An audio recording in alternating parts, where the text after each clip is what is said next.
This is the Final Word Daily with Geoff Lemon and Adam Collins for Advanced Hair Studio, the world leaders in hair restoration. Advanced Hair Studio / Final Word. Day 3 of the second test match here at Galle, the second in a row here at Galle, a very different one here at Galle. Adam, your job is to tell us all about day 3, an entire day's play in the space of 30 seconds or less. Okay, Sri Lanka resumed 180 behind at 184 for 2. They lost an early wicket, Kushal Mendis only adding 1 run to his overnight tally, leg before wicket to line, a lovely delivery for 85, but one of 2 important partnerships for the day started, that of Matthews and Chandimal. They put on 103 either side of lunch, so Matthews was out just after the break, caught it short leg by Labuschagne from the bowling of Stark. Then a 133-run partnership started between Kamindu Mendis on test debut and Chandimal, who made his way to his 13th test hunt, his second against Australia. Kamindu was out for 61. Chandimal still there on 118 not out at the close of play. 431, 4-6, they lead by 67.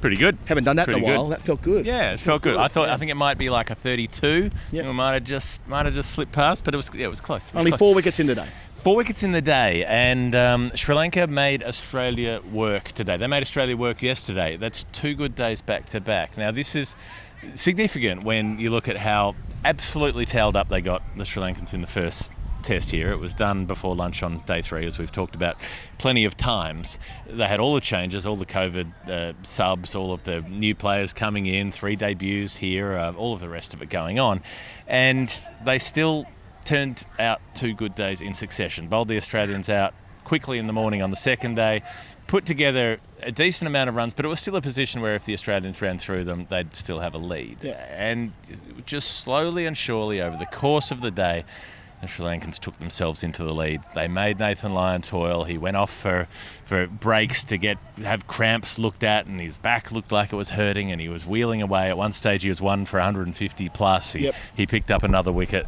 later in the day to help a little bit, but they put a huge shift into him.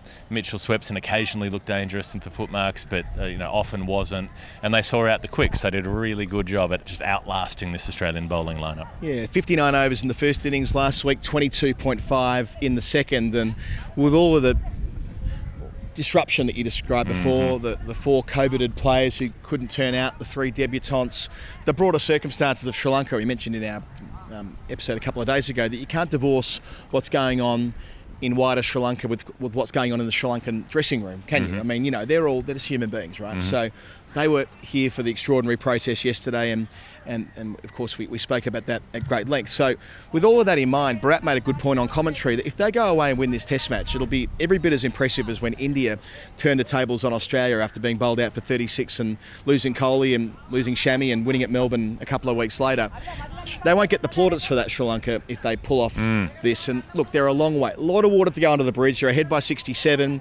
That on a surface like this may not count for an awful lot. That's one decent partnership, sure. And you'd expect the pitch will stay true for at least a little bit longer, although there are some signs of deterioration. We've seen Swepson a bigger threat in the final session. Lyons got balls to bite, as has Travis Head for that matter. So second time around the spinners... Uncomfortable. Yeah, indeed.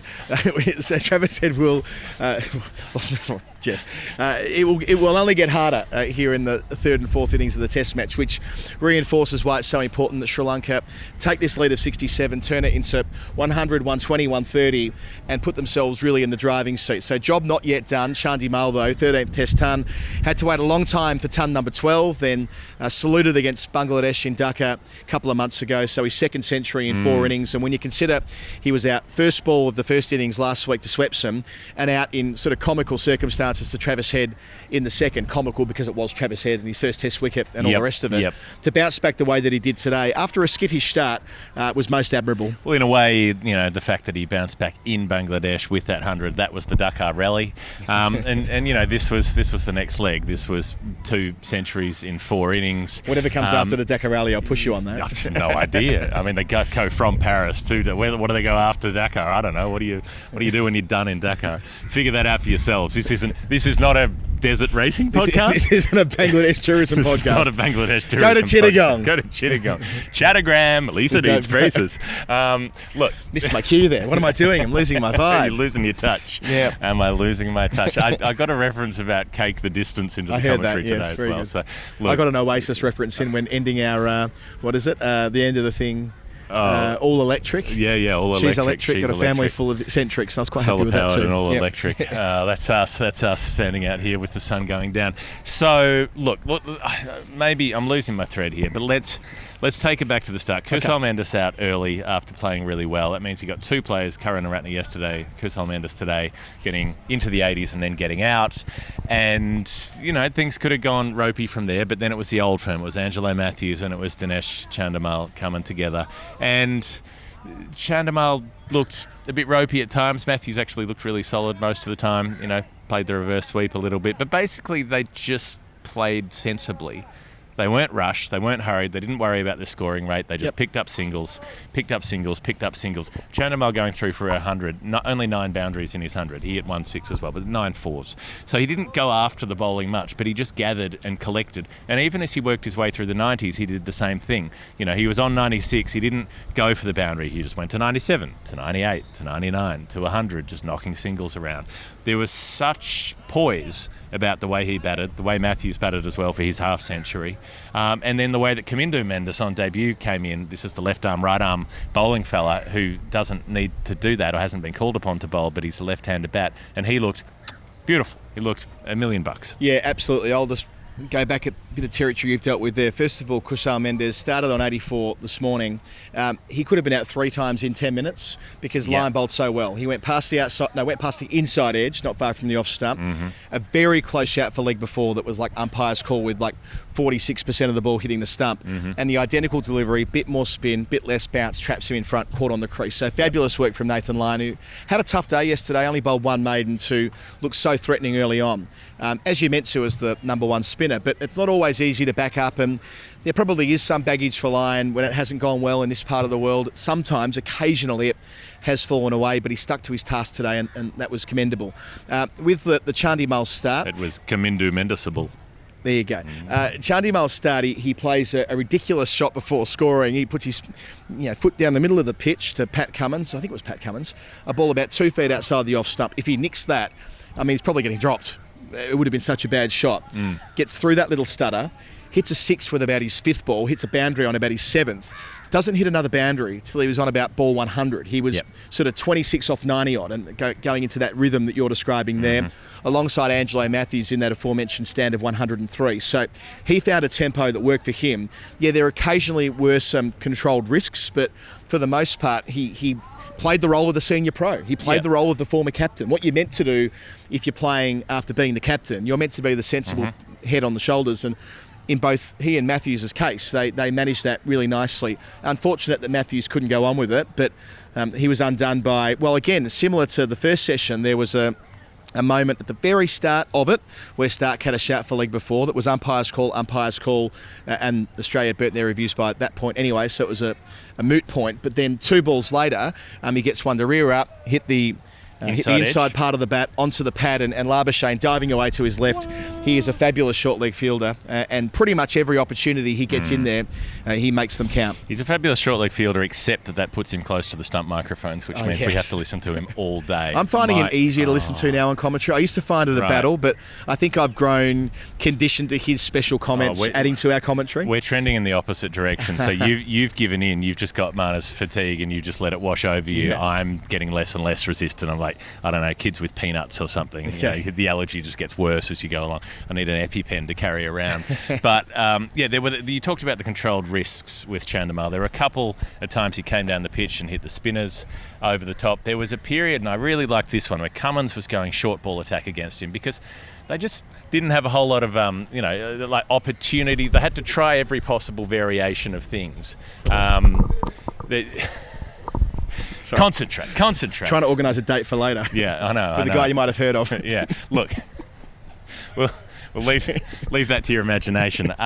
So the controlled risks is what I'm talking about. When Cummins is bouncing him because they need to come up with some way to attack him, and Cummins pitches 1 up, and Chandimal lashes it over mid-off for 4, and it's like he's saying, no, champ, don't bowl there. Keep bowling short because I'm not going to get out to the stuff you bowl short. Like it was throwing down a challenge. I really liked it. It was Chandimal saying, I'm happy for you to bowl up here because I'm going to avoid those or knock them away for 1. I'm not going to try to hook them anywhere. I'm not going to get out. I will punish you if you bowl full. And I actually think Cummins and Stark bowled really well today, especially Cummins, but Stark too. Like, they tried their best to get the ball reversing. They tried the cross seam approach. They tried the three-quarter seam approach. They tried around the wicket. They tried to scuff the ball up. They kind of tried everything, and none of it worked. Pat Cummins, by the way, has been stuck on 198 Test wickets for a long time now in Test cricket terms. For him, maybe especially, he should have bowled himself in the second innings. He should have bowled himself in the second innings here. Maybe he shouldn't be so selfless. Yeah, this might be the longest drought Pat Cummins has had between Test wickets in terms of overs bowled, something like that. But no, the point here is that they did nothing wrong. Green was used sparingly, which I'm surprised by. I think Green,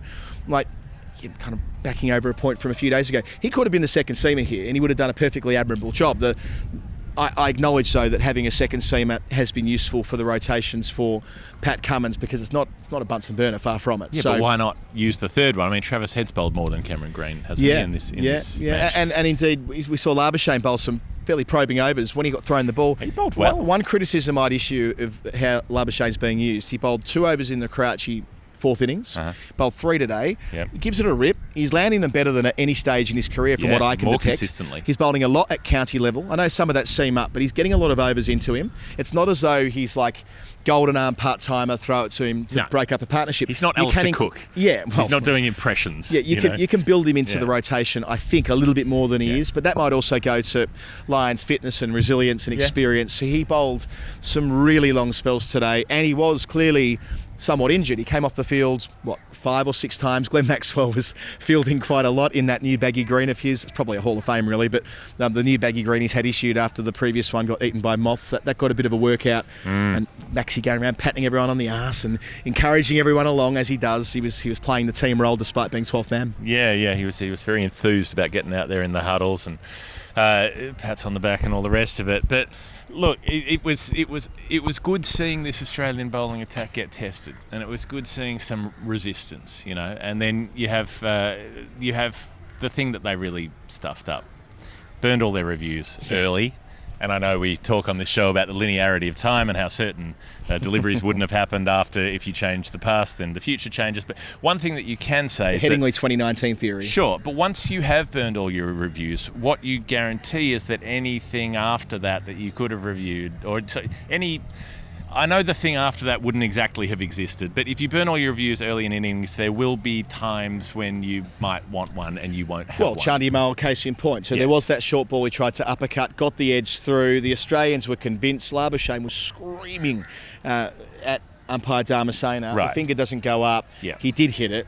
There's a clear spike on Snicko. They've got no recourse. I know some people will say, well, why can't the third umpire intervene at that stage? My view is that, for 137 years, there was no third umpire to call upon for anything. So our review system probably works quite well when you consider that it's kind of challenging the decision. You can't do it. It's not unlimited, but there's still primacy in the men out in the middle. I just think it shouldn't be up to players, because players gamble and players use them for pointless reasons. Like when they're 8 wickets down and they've got 2 in hand, they just use one anyway. Like we've been true seeing. too. It's a waste of time. And you have players betting on it rather than the ones where they know. So Alex Carey knew that was out because he heard the noise, he saw the deflection. The umpire didn't hear the noise because the wind was blowing the wrong way. Yep. The bowler didn't hear the noise. Mitchell Stark was saying, was there something on it? And Carey's saying, it's absolutely out. I know it's out. And no reviews couldn't overturn it. Yep. Now, I know that particular delivery wouldn't have existed if they had chosen to keep their previous review, but there's every chance that another delivery would have existed that would have been given not out, where they would have needed to challenge it and they wouldn't have been able to do that. So they're wasteful in the way they use it. You're supposed to use the reviews when you are sure there is a mistake, not when you think hopefully there might be a mistake. As you said in your Shane Watson video, way back when you were making your name at Lords in 2013. Google it if you don't know what I'm talking about. Hey, Watson. On Alex Carey. It's good to be right. That's what I said on that video with the handy mnemonic, I grow tomatoes, bro, respect. IGTBR. Without wanting to throw Alex Carey under the bus, just picked up an interesting stat before this test match. Let's slide him gently under the bus. Yet to complete a stumping at test level. Yep. I've got a feeling he's had quite a few opportunities off Nathan Lyon, especially not for now. a lack of opportunities. It's not 1 or 2. It might be sort of, 7 or 8 all told, and of course a couple. Alex Carey, good wicket keeper, but He's not Ian Healy, put it that way, and that's being reinforced. There was 2 chances today. One would have been a miracle take down the leg side because it landed in the footmarks off Swepson late in the day. No dramas with that. The one off Lyon when Kamindu was on about 23, if I recall correctly. Yep. That was just after tea. That should have been taken. There was extra bounce, but if you're the test keeper, you should be taking those. He would say that if we had him talking to us right now. He would acknowledge that was a blue, and it did cost Australia because those 2 went on to make the defining partnership of the day, 133 together for the 5th wicket. I'd also note that there were quite a number of deliveries that weren't stumping opportunities, but where he wasn't gloving the ball cleanly. It's going in, it's hitting the heel of the hand, it's bouncing out. There are things that aren't working, and it is really hard keeping in these conditions. Sometimes you're keeping more with your body than your gloves. Sure. But the number that deflected away seems significant in terms of not being able to glove the ones that were wicket-taking opportunities. So basically, Australia had their chances with the edge behind, with the decisions, with using up the reviews, with the missed opportunities. They weren't able to take it, and now they've conceded a deficit. Yeah, and even the last little opportunity they get Kamindu, who, just to back over him for a moment, superb. Richmond College, where we played our media game the other day, we kind of got to see where he grew up. On those dirt pitches that are covered by matting, on concrete pitches, why they're so good on the short ball because they've got throwdowns on concrete, right, at genuine pace. He bowls left arm, right arm, we've talked about that, but the composure he showed. He was captain of the Sri Lankan under-19s team back in 2018. He's seen as a bit of a prodigy. He's got a first-class average of 61. He's made 61, well, it's more than that now, but he's made 61 today against Australia at the first time of asking in a test match. That's one to watch. That's a really impressive performance on test debut. So well played, Kamindu Mendis, one to follow very closely in the years to come. I'll talk just a little about how he plays. So left-hander and very strong square of the wicket on the offside, and he was so good immediately as soon as he came in. I mean, Stark tried to bounce him. He just kind of looked back at him like, I'm not worried. I'm not scared of you. Anything that was a little bit short, he would nudge it away. He got off the mark with a boundary with a square cut from Lyon, really laid into that shot. As soon as it was short, he went for it, and he didn't play any extravagant strokes. He had one where he came down the wicket and sort of slapped it over mid-on, that was the only time he played a kind of audacious stroke. Aside from that, he just collected runs so calmly and so serenely. He was just, there's one to mid-wicket, there's one behind point, there's one through the covers, dink, dink, dink, dink, dink, and racked up a half-century on debut. Yeah, nicely summed up. But Australia finally went bang-bang in picking up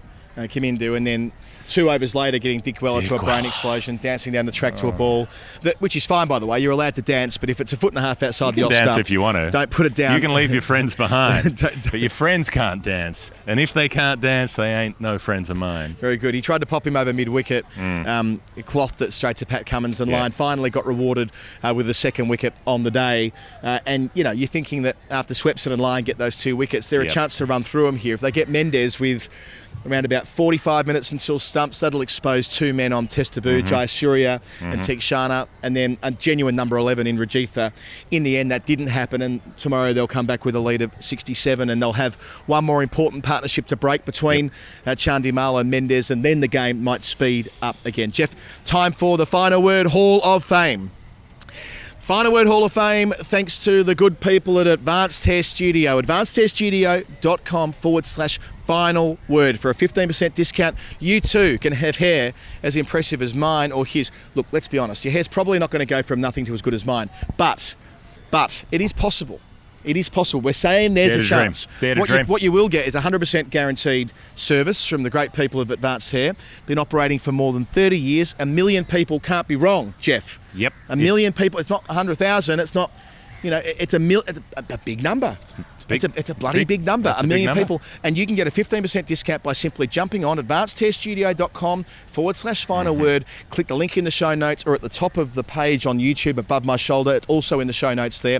Around the world, not just in Australia or England, where many people listen to our pod. If you're watching on YouTube in the subcontinent, there is Advanced Hair Studio there as well. So anywhere around the world, 15% off. All you need to do is jump on the page, fill in your details, and you are away.